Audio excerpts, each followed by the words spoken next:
Hi all ಎಲ್ರಿಗೂ ನಮಸ್ಕಾರ. Welcome back to YouTube channel. ಇವತ್ತಿನ ಸಂಚಿಕೆ ನಿನ್ನ ಜೊತೆ ನನ್ನ ಕತೆ ಸೀರಿಯಲಲ್ಲಿ ಏನಾಗುತ್ತೆ ಅಂತ ಎಲ್ಲ ನೋಡೋಣ ಬನ್ನಿ. ಅದಕ್ಕೂ ಮುಂಚೆ ಯಾರೆಲ್ಲ ನನ್ನ ಚಾನಲ್ನ ನೋಡ್ತಾ ಇದ್ದೀರಾ ಪ್ಲೀಸ್ ಸಬ್ಸ್ಕ್ರೈಬ್ ಮಾಡ್ಕೊಂಡು ನೋಡಿ. ಇಲ್ಲಿ ಭೂಮಿ ಮತ್ತು ಅಜಿತ್ ಆಚೆಯಿಂದ ಬಂದಾಗ ಅವ್ರ ಹತ್ರ ಕೇಳ್ತಾರೆ ಭೂಮಿಗೆ ಹೇಗಿತ್ತು ಕೆಲಸ, ಫಸ್ಟ್ ದಿನ ಹೋಗಿದ್ದಲ್ಲ ಹೇಗಿತ್ತು, ನಿಂಗೆ ಎಕ್ಸ್ಪೀರಿಯನ್ಸ್ ಹೇಗಿತ್ತು ಅಂತೆಲ್ಲ ಅವ್ರ ಹತ್ರ ಕೇಳ್ತಾ ಇರ್ತಾರೆ. ಅಯ್ಯೋ ಅಜ್ಜಿ, ಇಲ್ಲಿ ಚಿಕ್ಕ ಮಕ್ಕಳು LKG ಮಕ್ಕಳು ಸ್ಕೂಲಿಗೆ ಹೋಗಲ್ವಾ, ಫಸ್ಟ್ ದಿನ ಹೇಗಿತ್ತು ಹಿಂಗೆ ಏನೆಲ್ಲ ಮಾಡಿದೆ ಅಂತ ಕೇಳಲ್ವಾ, ಹಾಗೆ ಕೇಳ್ತಿದ್ದಾರೆ ನಮ್ಮ ಅತ್ತೆ ಅಂತ ಹೇಳ್ತಾ ಇರ್ತಾಳೆ. ಬೀದಿ ಮೇಲೆ ನಿಂತ್ಕೊಂಡು ಟೀ ಮಾಡೋಳಿಗೆ ಇಷ್ಟೊಂದೆಲ್ಲ ಕಾಳಜಿ ಓಡಿಸ್ಬೇಕಾ ಅಂತ ಹೇಳ್ತಿರ್ತಾಳೆ. ಅದಕ್ಕೆ ಅಜಿತ್ ಈ ನಾಡಲ್ಲಿ ಚಿನ್ನ ವಜ್ರ ಎಲ್ಲ ಬೀದಿಲೇ ಇದ್ರು ಅಂತ ಹೇಳ್ತಾ ಇರ್ತಾನೆ. ಅದಕ್ಕೆ ಅವ್ರ ಅಮ್ಮ ಇದ್ದಿದ್ದು ಸೂಪರ್ ಮಗ್ನೆ ಚಿಂದಂತ ಮಾತಾಡಿದೆ ಅಂತ ಹೇಳ್ತಾ ಇರ್ತಾರೆ.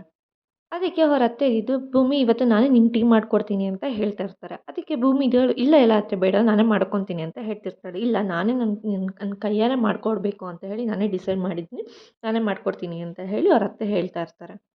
ಅದಕ್ಕೇನೆ ಭೂಮಿ ಇದ್ದಳು ಸರಿ ಅಮ್ಮ ನೀವೇ ಮಾಡ್ಕೊಡೋದಾದರೆ ನನಗೊಂದು ಸ್ಟ್ರಾಂಗ್ ಕಾಫಿ ಮಾಡಿಕೊಡಿ ಅಂತ ಹೇಳ್ತಾ ಇರ್ತಾಳೆ. ಅದಕ್ಕೆ ಅವ್ರ ಅತ್ತೆ ಸರಿ ಆಯಿತು ಮಾಡಿಕೊಡ್ತೀನಿ ಅಂತ ಹೇಳಿರ್ತಾಳೆ. ಅದಕ್ಕೆ ಅವ್ರ ಅಮ್ಮನ ಕೇಳ್ತಾಳೆ ಅಮ್ಮ ನಿಮಗೂ ಕಾಫಿ ಬೇಕಾ ಅಂತ. ಅದಕ್ಕೆ ಅವ್ರ ಅಮ್ಮ ಹೇಳ್ತಾರೆ ನನ್ನ ಬದಲು ಅವಳಿಗೆ ಸೇರಿಸ್ಕೊಟ್ಬಿಡು ಅಂತ ಹೇಳ್ತಾರೆ. ಅದಕ್ಕೆ ಅಜ್ಜಿತ್ ಇದ್ದವನು ಅಮ್ಮ ಅಜ್ಜಿಗೆ ಬೇಡ ಅಂದರೆ ಕೊಡು ನಾನೇ ಕುಡಿತೀನಿ ಅಜ್ಜಿ ಬದಲು ಅಂತ ಹೇಳ್ತಾ ಇರ್ತಾನೆ. ಅದಕ್ಕೆ ಭೂಮಿ ಹೇಳ್ತಾ ಇರ್ತಾಳೆ ಅಮ್ಮ ನನಗೆ ಕಾಫಿ ತುಂಬ ಸ್ಟ್ರಾಂಗಾಗಿರಬೇಕು, ತುಂಬ ಶುಗರ್ ಕಮ್ಮಿ ಇರಬೇಕು, ಗಟ್ಟಿ ಹಾಲಿರಬೇಕು, ಸ್ಟ್ರಾಂಗಾಗಿರಬೇಕು ಅಂತ ಎಲ್ಲ ಹೇಳ್ತಾ ಇರ್ತಾಳೆ ಅವ್ರ ಅತ್ತೆಗೆ. ಅದಕ್ಕೆ ಅವ್ರ ಅತ್ತೆ ಹೇಳ್ತಾರೆ ಭೂಮಿ ಸೇಮ್ ನಮ್ಮ ಶಾರದನು ನೀನು ಹೇಳ್ದಂಗೆ ಕೇಳ್ತಾ ಇದ್ಲು, ನೀನು ಹೇಳ್ದಂಗೆ ಕುಡಿತಾ ಇದ್ಲು ಕಾಫಿ ಅಂತ ಎಲ್ಲ ಹೇಳಿ ಅವ್ರ ಅತ್ತೆ ಹೋಗ್ತಾರೆ. ಸರಿ ನಾನು ಕಾಫಿ ತೊಗೊಬರ್ತೀನಿ ಅಂತ ಎಲ್ಲ ಹೇಳಿ ಅಲ್ಲಿ ಅವ್ರ ಅತ್ತೆ ಹೋಗಿ ಕಾಫಿ ಮಾಡ್ಕೊಂಡು ತೊಗೊಂಡು ಬಂದು ಕೊಡ್ತಾರೆ. ಕಾಫಿನ ಅವ್ರ ಮಗನಿಗೂ ಕೊಟ್ಟು ಭೂಮಿಗೂ ಕೊಡ್ತಾರೆ. ಭೂಮಿ ಕಾಫಿ ಕುಡ್ದು ಹೇಳು ನೀನು ಹೇಳ್ದಂಗೆ ನಾನು ಮಾಡಿದ್ದೀನಿ ಗಟ್ಟಿ ಅಂತ ಎಲ್ಲ ಹೇಳಿರ್ತಾಳೆ. ಅವಳು ಅದಕ್ಕೇ ಕಾಫಿ ಕುಡಿದು ಟೇಸ್ಟ್ ಮಾಡಿ ಹೇಳ್ತಾಳೆ ಅತ್ತೆ ಕಾಫಿ ಮತ್ತು ತುಂಬ ಚೆನ್ನಾಗಿದೆ ಸಖತ್ತಾಗಿದೆ ಅಂತ ಹೇಳಿ ಸೌಂಡ್ ಮಾಡ್ಕೊಂಡು ಕಾಫಿ ಕುಡಿತಾ ಇರ್ತಾಳೆ.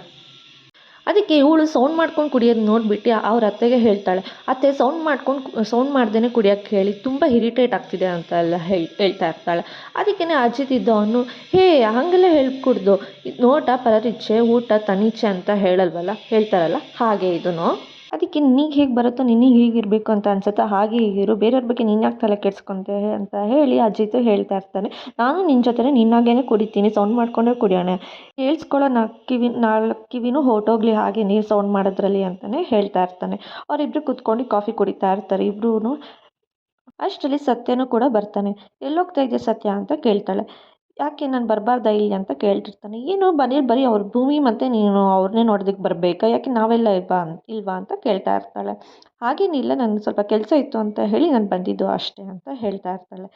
ಏನು ಕೆಲಸ, ಏನು ಬರೀ ಅವ್ರಿಬ್ಬರ ಹತ್ರ ಅಷ್ಟೇ ಕೆಲಸ ಇರುತ್ತೆ, ನಮ್ಮ ಹತ್ರ ಏನಿರಲ್ವಾ ನಿನಗೆ ಅಂತೆಲ್ಲ ಹೇಳ್ತಾ ಇರ್ತಾಳೆ. ಅದನ್ನು ಸೈಡಲ್ಲಿ ನಿಲ್ಲಿಸ್ಕೊಂಡು ಭೂಮಿ ಕೇಳಿಸ್ಕೊತಾ ಇರ್ತಾಳೆ. ಆವಾಗ ಭೂಮಿಯೂ ಕೂಡ ಬರ್ತಾಳೆ. ಏನು ಸತ್ಯನ ಇಲ್ಲಿಗೆ ಬಂದಿರೋದು ನೀವು ಅಂತ ಎಲ್ಲ ಕೇಳ್ತಾ ಇರ್ತಾಳೆ. ಏನಿಲ್ಲ ಭೂಮಿ ಸ್ವಲ್ಪ ಅಜಿತ್ ಹತ್ರ ಮಾತಾಡಬೇಕು ಅಂತ ಅನಿಸ್ತಿತ್ತು ಅದಕ್ಕೆ ಬಂದೆ ಅಂತ ಹೇಳ್ತಾಳೆ. ಅದಕ್ಕೆ ಭೂಮಿ ಹೌದಾ ಸಾಹೇಬ್ರು ಮೇಲಿದ್ದಾರೆ ಬನ್ನಿ ಹೋಗೋಣ ಅಂತ ಹೇಳಿ ಸಾಹೇಬ್ರನ್ನ ಮೇಲೆ ರೂಮ್ಗೆ ಕರ್ಕೊಂಡು ಹೋಗ್ತಾರೆ. ಅದಕ್ಕೆ ಅದೇ ಟೈಮ್ಗೆ ಭೂಮಿ ಸತ್ಯಣ್ಣಗೆ ಕಾಫಿ ತಂದು ಕೊಡ್ತಾಳೆ. ಅದಕ್ಕೆ ಸತ್ಯಣ್ಣ ಇದ್ದಿದ್ದು ಈ ಕಾಫಿ ಜೊತೆ ಕಾಂಬಿನೇಷನ್ ಆಗಿ ಬಿಸಿ ಬಿಸಿ ಬಜ್ಜಿ ಇದ್ದಿದೆ ಚೆನ್ನಾಗಿರ್ತಿತ್ತು ಅಂತ ಎಲ್ಲ ಹೇಳ್ತಾ ಇರ್ತಾನೆ. ಓ ಹೌದಾ ಹಾಗಿದ್ರೆ ನಾನು ಮಾಡ್ಕೊಂಡು ತೊಗೊಂಡು ಕೊಡ್ತೀನಿ ಸತ್ಯಣ್ಣ ಅಂತ ಹೇಳ್ತಿರ್ತಾಳೆ. ಹೋಗುವಾಗ ಸ್ವಲ್ಪ ಹೊತ್ತು ನಿಂತ್ಕೊತಾಳೆ. ಯಾಕೆ ಭೂಮಿ ನಿಂತಿದ್ಯಾ ಅಂತ ಹೇಳಿ ಅಜಿತ್ ಕೇಳ್ತಾ ಇರ್ತಾನೆ. ಏನಿಲ್ಲ ನಮ್ಮ ಅಮ್ಮನೂ ಅಷ್ಟಕ್ಕೆ ಬಿಸಿ ಬಿಸಿ ಕಾಫಿ ಜೊತೆ ಬಜ್ಜಿ ತಿನ್ನೋಕ್ಕೆ ಅವ್ರು ತುಂಬ ಆಸೆ ಪಡ್ತಿದ್ರು ಅಂತೆಲ್ಲ ಹೇಳ್ತಿರ್ತಾಳೆ. ಅದಕ್ಕೆ ಸತ್ಯಣ್ಣ ಇದ್ದಿದ್ದು ಓ ಶಟ್ ನಾನು ನಿಮ್ಮ ಅಮ್ಮನ ನೆನ್ಪು ಮಾಡಿಸ್ಕೊಬಿಟ್ಟ ಅಂತ ಹೇಳ್ತಾ ಇರ್ತಾಳೆ. ಹಾಗೇನಿಲ್ಲ ಬಿಡಿ ಹಾಗಂತ ಹೇಳಿ ಹೋಗ್ತಾಳೆ. ಅದೇ ಟೈಮ್ಗೆ ಅಜಿತ್ ಇದ್ದವನು ಅವಳು ಇವಾಗ ನೀನು ಹೇಳಿದೆ ಅಂತೆಲ್ಲ ನೆನ್ಪು ಮಾಡ್ಕೊಂಡು ಅವಳು ಡೈಲಿ 3 ಹೊತ್ತು ಅವ್ರ ಅಮ್ಮನ ಬಗ್ಗೆನೇ ಜಪ ಮಾಡ್ತಿರ್ತಾಳೆ ಅಂತ ಅಜಿತ್ ಹೇಳ್ತಾ ಇರ್ತಾನೆ. ಅದೇ ಟೈಮ್ಗೆ ಭೂಮಿಗೆ ಒಂದು ಫೋನ್ ಕಾಲ್ ಬರುತ್ತೆ. ಆದರೆ ಆದರೂ ಭೂಮಿಗೆ ಅದನ್ನು ಕೇಳಿಸಿಲ್ಲ. ಅದಕ್ಕೇ ಹೋಗಿ ಫೋನ್ ಕಾಲ್ನ ಅವನೇ ರಿಸೀವ್ ಮಾಡ್ತಾನೆ. ಯಾರಿದು ಅಂತ ಕೇಳ್ತಾರೆ. ನಾನು ಕಾನ್ಸ್ಟೇಬಲ್ ಜೈಲಿಂದ ಕಾಲ್ ಮಾಡ್ತಾ ಇದ್ದೀನಿ. ಭೂಮಿಯವ್ರ ಅಮ್ಮ ಭಾಗ್ಯ ಅವರಿಗೆ ತುಂಬ ಸೀರಿಯಸ್ ಆಗಿದೆ, ಕ್ರಿಟಿಕಲ್ ಕಂಡೀಷನಲ್ಲಿ ಇದ್ದಾರೆ. ಸೊ ಅವ್ರನ್ನ ಹಾಸ್ಪಿಟಲ್ಗೆ ಅಡ್ಮಿಟ್ ಮಾಡಿದ್ದೀವಿ. ಭೂಮಿಯವ್ರನ್ನ ನೋಡಬೇಕಂತ ಅವ್ರಿಗೆ ತುಂಬ ಆಸೆ ಆಗ್ತಿದೆ ಅಂತ ಅದಕ್ಕೆ ನಾವು ಕಾಲ್ ಮಾಡಿದ್ದು, ಬೇಗ ಹೋಗಿ ಹಾಸ್ಪಿಟಲಲ್ಲಿ ಹೋಗಿ ನೋಡೋದಕ್ಕೆ ಹೇಳಿ ಅಂತ ಹೇಳಿ ಕಾನ್ಸ್ಟೇಬಲ್ ಹೇಳ್ತಾರೆ. ಅದೇ ಟೈಮ್ಗೆ ಸತ್ಯ ಮತ್ತು ಅಜಿತ್ ವಿಷಯ ಹೇಳ್ತಾನೆ.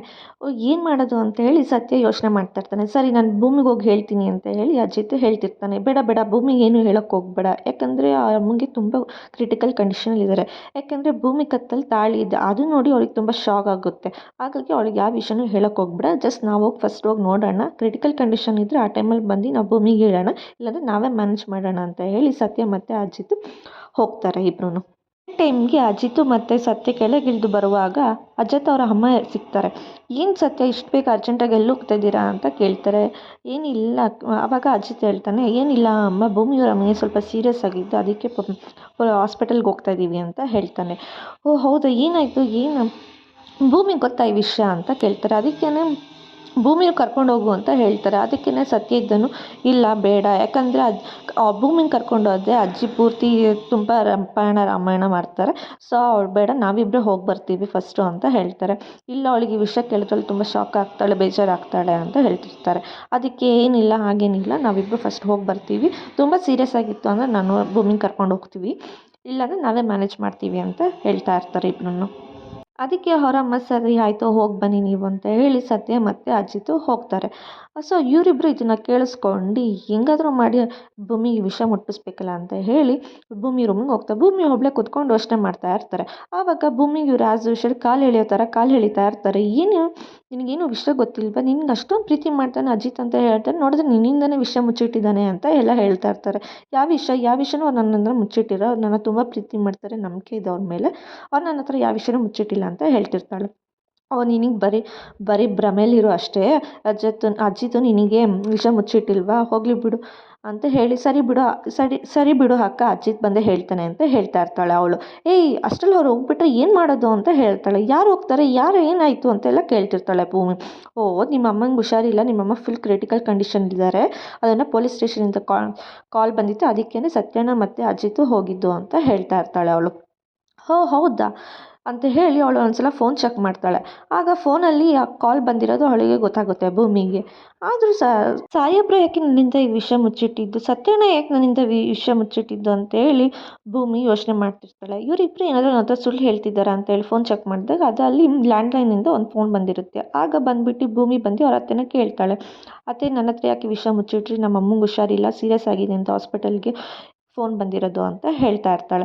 ಅದಕ್ಕೆ ಅವ್ರ ಅತ್ತಿದ್ದು ಫುಲ್ ಶಾಕಲ್ಲಿ ಇರ್ತಾರೆ. ಸಾಹೇಬರು ಕೂಡ ನನ್ನಿಂದ ಈ ವಿಷಯ ಮುಚ್ಚಿಟ್ಟಿದ್ದಾರೆ, ನೀವಾದರೂ ನನಗೆ ಹೇಳಬೇಕು ಅಲ್ವಾ, ಅವ್ರು ನಮ್ಮ ಅಮ್ಮ ಅತ್ತೆ, ನೀವು ಯಾಕೆ ಈ ವಿಷಯ ಎಲ್ಲ ನನ್ನಿಂದ ಮುಚ್ಚಿಡ್ತಿದ್ದೀರಾ, ಅದರಲ್ಲಿ ಏನಿದೆ, ನಾನು ನಮ್ಮ ಅಮ್ಮನ ಮಗಳೇ ತಾನೇ, ನಾನು ನೋಡಬೇಕು ಅಂತೆಲ್ಲ ಹೇಳ್ತಿರ್ತಾಳೆ. ಅದೇ ಟೈಮ್ಗೆ ಅಜಿತ್ ಬರ್ತಾನೆ. ಯಾಕೆ ಸಾಹೇಬ್ರು ನನ್ನಿಂದ ಈ ವಿಷಯ ಮುಚ್ಚಿಟ್ಟಿದ್ದು ಅಂತ ಕೇಳ್ತಾಳೆ. ಯಾವ ವಿಷಯ ಅಂತ ಹೇಳ್ತಾನೆ. ಯಾಕೆ ಇದು ಗೊತ್ತಿಲ್ವ, ನಮ್ಮ ಅಮ್ಮಂಗೆ ಹುಷಾರಿಲ್ಲ ಅನ್ನೋ ವಿಷಯ ಅಂತ ಹೇಳ್ತಾಳೆ. ನಿಂಗೆ ಯಾರು ಹೇಳಿದ್ದು ಅಂತ ಅಂದಾಗ ಯಾರು ಏನೂ ಆನ್ಸರ್ ಮಾಡಲ್ಲ. ಆವಾಗ ಏನಿಲ್ಲ, ನಿಮ್ಮಮ್ಮ ಆರಾಮಾಗೇ ಇದ್ದಾರೆ ಅಂತ ಹೇಳ್ತಾರೆ. ಮತ್ತು ಯಾಕೆ ಕಾಲ್ ಮಾಡಿದ್ದು ಅಂತ ಕೇಳ್ತಾಳೆ. ಏನಿಲ್ಲ, ಭಾಗ್ಯ ಅನ್ನೋರು ಇಬ್ಬರಿದ್ದಾರೆ ಜೈಲಲ್ಲಿ, ಅವರಿಗೂ ಹುಷಾರಿಲ್ಲ ಅಂತ ಹೇಳಿ ಕಾನ್ಸ್ಟೇಬಲು ಬೈ ಮಿಸ್ಸಾಗಿ ನಮಗೆ ಕಾಲ್ ಮಾಡಿದ್ದಾರೆ ಅಷ್ಟೇ, ನಿಮ್ಮಮ್ಮ ಆರಾಮಾಗಿದ್ದಾರೆ, ಏನು ಪ್ರಾಬ್ಲಮ್ ಇಲ್ಲ ಅಂತ ಹೇಳ್ತಾಳೆ. ಹಾಗೆಯೇ ಹಂಗೆ ಹೇಳಿ ಹೋಗ್ತಿರ್ಬೇಕಾದ್ರೆ ಭೂಮಿ ಕರೀತಾಳೆ, ಸಾಹೇಬ್ರು ನಿಂತ್ಕೊಳ್ಳಿ, ಯಾಕೆ ನನ್ನಿಂದ ವಿಷಯ ಮುಚ್ಚಿಟ್ರಿ ಅಂತ ಫುಲ್ ಕೂಗಾಡ್ತಾ ಇರ್ತಾಳೆ. ಅದಕ್ಕೆ ಹಾಗೇನಿಲ್ಲ, ನೀನು ಯಾಕೆ ಈಗ ಆಡ್ತಿದ್ದೆ, ಕೂಲಾಗೇ ಇರು, ನಿಮ್ಮ ಮಮ್ಮಿಗೆ ಏನೂ ಆಗಿಲ್ಲ ಅಂತ ಹೇಳ್ತಿರ್ತಾಳೆ. ನನ್ನಿಂದ ಯಾಕೆ ಈ ವಿಷಯ ಮುಚ್ಚಿಟ್ರಿ, ನಮ್ಮಮ್ಮ ಎಷ್ಟು ಕಷ್ಟಪಟ್ಟು ನನ್ನ ಸಾಕಿದ್ದಾರೆ, ನನಗೆ ಹುಷಾರಿಲ್ಲ ಅಂತ ಅಂದಾಗ 11 ರೂಪಾಯಿ ಮುಡಿ ಇಟ್ಟು ಕಟ್ಟಿದ್ದಾರೆ, ದುಡ್ಡಿಲ್ಲ ಅಂದ್ರೂ ಅಂಥ ಟೈಮಲ್ಲಿ ಕಟ್ಟಿದ್ದಾರೆ. ತುಪ್ಪ ಬೆಣ್ಣೆ ಏನೂ ಇಲ್ದಿರೋ ಟೈಮಲ್ಲಿ ನನಗೆ ಹುಷಾರಿಲ್ದಾಗ ದೇವರಿಗೆ ತುಪ್ಪ ದೀಪ ಹಚ್ಚಿದ್ದಾರೆ, ನನಗೆ ಹುಷಾರಿಲ್ದಿರೋ ಟೈಮಲ್ಲಿ ನಮ್ಮಮ್ಮ ಹೆಗ್ಲ ಮೇಲೆ ಕೂರಿಸ್ಕೊಂಡು ನನ್ನ ಲಾಲಿ ಆಡಿಸಿದ್ದಾರೆ ಅಂತ ನಮ್ಮ ಅಮ್ಮನಿಗೆ ಹುಷಾರಿಲ್ಲ ಅಂದಾಗ ನನಗೆ ಯಾಕೆ ಈ ವಿಷಯ ಎಲ್ಲ ಮುಚ್ಚಿಟ್ರಿ, ನಮ್ಮದು ಕಡು ಬಡತನನೇ ಆಗಿರ್ಬೋದು, ಆದರೆ ನಮ್ಮಮ್ಮ ನನ್ನ ಚೆನ್ನಾಗೇ ನೋಡ್ಕೊಂಡಿದ್ದಾರೆ, ಆಗಿದ್ಮೇಲೆ ಅವ್ರಿಗೆ ಹುಷಾರಿಲ್ದಿರೋ ಟೈಮಲ್ಲಿ ನಾನು ಹೋಗದೆ ಇರೋದು ಎಷ್ಟು ಸರಿ ಹೇಳಿ, ನೀವು ಯಾಕೆ ನನ್ನಿಂದ ವಿಷಯ ಮುಚ್ಚಿಟ್ರಿ, ನಿಮಗೇನು ಗೊತ್ತಾ ಅಮ್ಮನ ಮೇಲೆ, ಅವ್ರು ನನ್ನ ಅಷ್ಟು ಸಾಕಿದ್ದಾರೆ, ಸಲಗಿದ್ದಾರೆ, ನಿಮಗೆ ಗೊತ್ತಿಲ್ದಿರೋದು ಯಾಕೆ ನನ್ನಿಂದ ಫಸ್ಟ್ ಆಫ್ ಆಲ್ ಯಾಕೆ ವಿಷಯ ಮುಚ್ಚಿಟ್ರಿ, ಏನಿದೆ ಅದರಲ್ಲಿ, ಏನು ವಿಷಯ ಮುಚ್ಚಿಡೋ ಅಂಥದ್ದು ಏನಿರುತ್ತೆ ಅಂತೆಲ್ಲ ಹೇಳ್ತಾ ಇರ್ತಾರೆ. ಆಗ ಅಜಿತ್ಗೆ ಏನು ಹೇಳಬೇಕು ಅನ್ನೋದೇ ಗೊತ್ತಾಗಲ್ಲ, ಎಲ್ಲರೂ ಫುಲ್ಲು ಗಾಬರಿಯಲ್ಲಿ ಇರ್ತಾರೆ. ಅಲ್ಲ, ನಿಮಗೆ ಒಂದ್ಸಲನೂ ಏನೂ ಅನಿಸಲ್ವಾ, ನಮ್ಮಮ್ಮ ನಿಮಗೇನು ಮಾಡಿದ್ರು, ನನಗಾದರೂ ಒಂದು ಮಾತು ಹೇಳಿದಿದ್ರು ಕೂಡ, ಅಲ್ಲ ಅವರು ಕೊನೆ ಉಸಿರು ಟೈಮಲ್ಲಿ ಬೇರೆಯವ್ರು ಓಕೆ, ಅದೇ ಪ್ಲೇಸಲ್ಲಿ ನಮ್ಮ ಅಮ್ಮನೇ ಆಗಿದ್ರು, ಕೊನೆ ಉಸಿರು ಟೈಮಲ್ಲಿ ಮಗಳು ನೋಡಿಲ್ಲ ಅನ್ನೋ ಚಿಂತೆಯಲ್ಲಿ ಅವ್ರು ಕೊರ್ಗಿ ಸತ್ತೋಗಿದ್ದಿದ್ರೆ ಅವಾಗ ಏನು ಮಾಡ್ತಿದ್ರಿ, ನೀವೊಂದು ಚಿಕ್ಕ ಸಾರಿ ಹೇಳಿ ಸುಮ್ಮನೆ ಆಗ್ಬಿಡ್ತಿದ್ರಿ. ಆದರೆ ಅವ್ರು ನಮ್ಮಮ್ಮ, ನಿಮ್ಗೆ ಏನು ಅನ್ಸುತ್ತೆ, ನಿಮಗೇನು ಗೊತ್ತಾಗಲ್ವ, ಹೇಳೋದ್ರಲ್ಲಿ ತಪ್ಪೇನಿತ್ತು, ನನಗೆ ಹೇಳಿದಿದ್ರು ಅಂತ ಎಲ್ಲ ಹೇಳಿ ಜಗಳ ಮಾಡ್ತಾ ಇರ್ತಾಳೆ. ಭೂಮಿ ಹೀಗೆ ಫುಲ್ಲು ಗಲಾಟೆ ಮಾಡ್ತಾ ಇರ್ತಾಳೆ. ಸಂಚಿಕೆ ಇಲ್ಲಿಗೆ ಮುಕ್ತಾಯ ಆಯಿತು. ನಾಳಿನ ಸಂಚಿಕೆಯಲ್ಲಿ ಏನಾಗುತ್ತೆ ಅಂತ ನಾನು ನಿಮಗೆ ಹೇಳ್ತೀನಿ. ಅಲ್ಲಿವರೆಗೂ take care, bye bye, thanks for watching.